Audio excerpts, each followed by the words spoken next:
Des fois, on se met un peu des barrières mentales à se dire que c'est impossible, alors qu'en fait, c'est possible. C'était un rêve que j'avais depuis que j'étais ado, de faire le tour du monde. J'avais beaucoup repoussé le projet d'année en année. J'avais l'école, après j'avais les études, après j'ai travaillé. Bon, et après, à 27 ans, je me suis dit, bon, allez, faut que j'y aille parce que si je le fais pas maintenant, je le ferai jamais. À un moment, j'ai eu plus peur d'avoir des regrets quand je serai vieille et de pas avoir accompli mon rêve que de partir.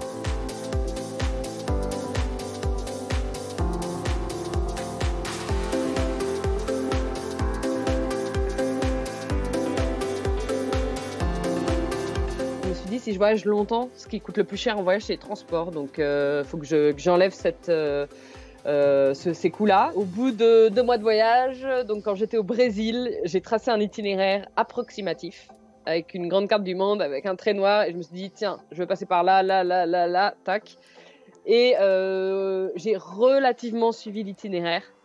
Il y avait des choses qui n'étaient pas prévues, mais dans l'ensemble, je suis à peu près passée par les pays par lesquels je voulais passer au départ. Je suis passée aussi par d'autres pays qui m'attiraient pas particulièrement, mais c'était aussi intéressant du coup de découvrir ces pays-là. Entre ce que je voulais et ce qui était possible, il y avait quand même une petite marge. Quand je suis arrivée au Brésil, au tout début de mon voyage, je me suis rendu compte que j'avais une notion très française des distances.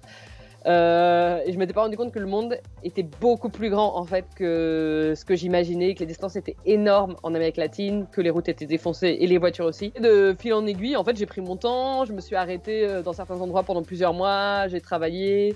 Après, ma notion du temps, en fait, elle a changé, quoi. Un souvenir marquant, c'était au début de mon voyage où je suis partie en voilier stop et j'ai traversé l'Atlantique pendant 5 semaines. C'est une nouvelle expérience pour moi, j'avais jamais fait de voile. J'ai découvert que j'avais le mal de mer. C'était plutôt aussi le fait de penser, de faire quelque chose que je pensais être impossible en fait.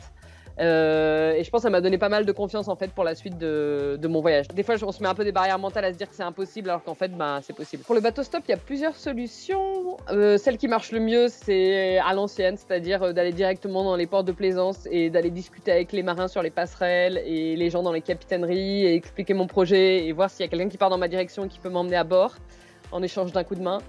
L'autre solution, c'est d'aller voir des compagnies, si c'est pour des ferries ou des cargos, d'aller les voir dans leur bureau ou d'envoyer des mails, d'expliquer le projet et pareil, de demander à être embarqué avec eux.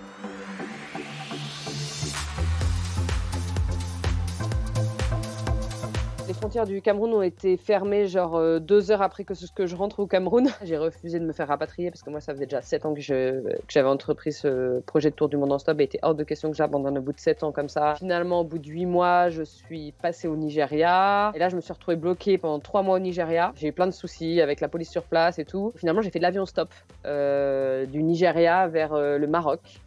Et là, j'arrive au Maroc et 2 semaines plus tard, le Maroc ferme ses frontières et boum, je me retrouve attrapée à nouveau pendant 5 mois cette fois au Maroc. Donc voilà, et finalement, j'ai réussi à trouver un voilier stop début juillet pour traverser vers l'Espagne.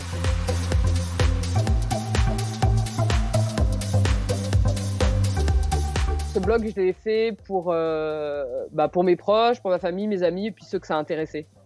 Donc voilà, mais l'idée c'était vraiment de voyager à plein temps. On peut pas dire que j'ai été très active parce que moi en fait ça me plaît pas d'avoir internet avec moi sur mon téléphone. J'achetais pas de carte SIM dans les pays, donc en fait je me connectais quand je trouvais de la Wi-Fi. Un truc qui m'a aidé, c'est sûr, c'est ce que j'ai appris dans mon métier avant, ce qui est de rechercher les contacts, trouver la bonne interlocuteur, la bonne personne à qui demander quoi.